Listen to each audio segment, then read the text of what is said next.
Hai teman-teman semuanya.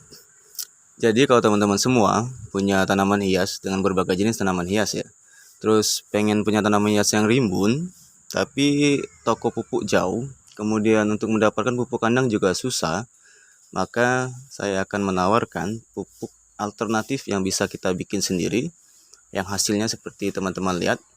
Kemudian nggak perlu modal yang gede, cara bikinnya mudah dan simple.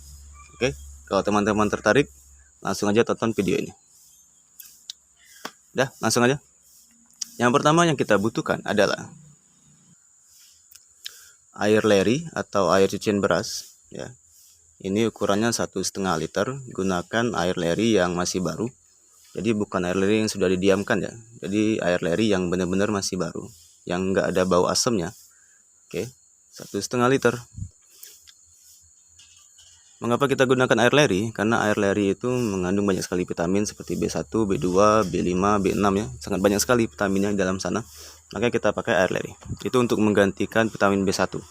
Jadi dia sebenarnya lebih bagus daripada vitamin B1 yang sering kita beli di toko pupuk gitu. Selanjutnya, yang kedua.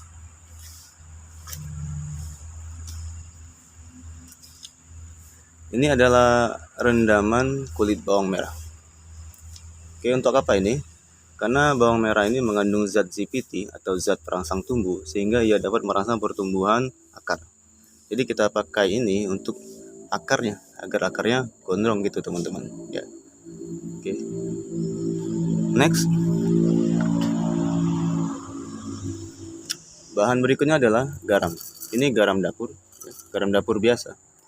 Mengapa kita pakai garam dapur? Karena sebelumnya saya pakai eksperimen itu. Garam dapur sebenarnya bisa membuat tanaman menjadi lebih subur teman-teman. Dia bisa membuat daun menjadi lebih besar dan lebar. Makanya kita pakai garam dapur. Selain harganya memang sangat murah ya. Lanjut. Dan yang terakhir yaitu kita pakai MSG atau micin. Untuk apa MSG ini? Micin ini. Ini dapat membuat daun itu menjadi lebih cepat keluarnya, atau pertumbuhan daun menjadi lebih cepat, seperti itu ya.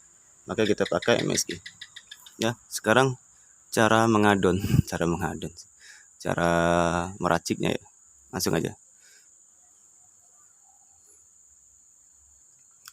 Pertama, air leri tadi atau air cucian beras kita campurkan dengan air rendaman kulit bawang tadi ya, tapi kulit bawangnya nggak ikut dicampur, hanya airnya saja. Jadi sebelum kita pakai, kita harus rendam dulu kulit bawang ini kira-kira 1,5 jam ya. Kalau bisa lebih sih. Agar zat-zat yang terkandung di dalam daun bawang itu larut dalam air. Itu teman-teman.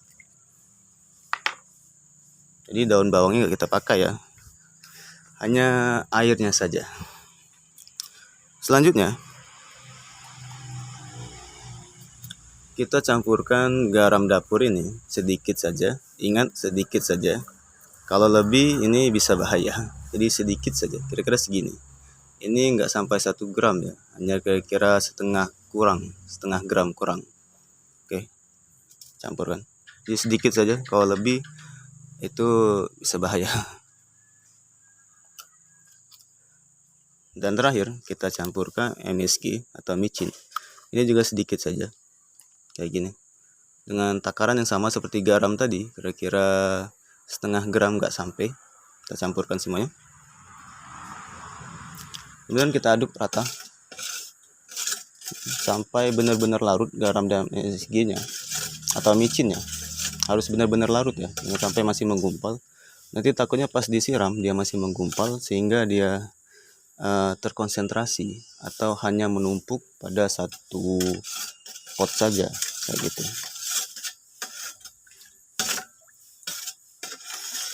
Oke, kita aduk rata kayak gini. Jadi bahan-bahan ini bisa teman-teman semua temukan itu di dapur teman-teman semua, tanpa harus beli dengan modal yang besar. Jadi kalau dihitung-hitung ini modalnya mungkin nggak sampai 2000 ya, tapi bisa untuk semua jenis tanaman dari aglonema, begonia, kaladi, ataupun yang kayak Kamboja itu. Oke, dah. Kalau udah teraduk rata, sekarang saatnya kita siram. Ya, sekarang cara penyiramannya. Jadi mohon diperhatikan cara penyiramannya agar nanti nggak salah siram, karena takutnya ini kalau salah siram kena daunnya lumayan juga ya. Oke, sekarang coba perhatikan. Jadi takarannya sedikit saja ya. Untuk satu pot kecil kita hanya pakai kira-kira setengah gelas ini. Jadi sedikit, karena ini penyiraman pupuk bukan penyiraman air ya. Jadi sedikit saja, hanya setengah gelas ini. Untuk pot kecil kita akan siram ke ini ya, keladi Red Jaguar. Penyiramannya hanya pada media tanam. Saya ulangi ya. Jadi hanya pada media tanam, daunnya nggak usah kena. Oke, kayak gitu teman-teman. Udah. Oke, simpel sekalian. Sekarang kita siram ke kamboja. Udah. Gitu aja teman-teman. Jadi sedikit aja. Karena ini pupuk ya, bukan air biasa. Dan ini hanya boleh dilakukan itu 3 minggu sekali. Itu paling cepat ya.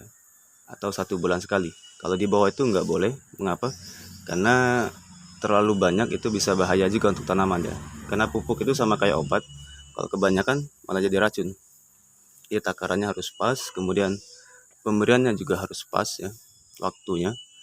Terus untuk penyiramannya sendiri saya sarankan itu sore ya, bukan pagi tapi sore. Mengapa sore? Karena udaranya udah cukup dingin, kemudian dia nggak kena panas matahari lagi. Ya teman-teman. Ya. Ini silahkan dicoba, semoga bisa bermanfaat. Jangan lupa komentar di bawah, like dan subscribe-nya. Ketemu lagi di video selanjutnya. Assalamualaikum warahmatullahi wabarakatuh. Bye bye.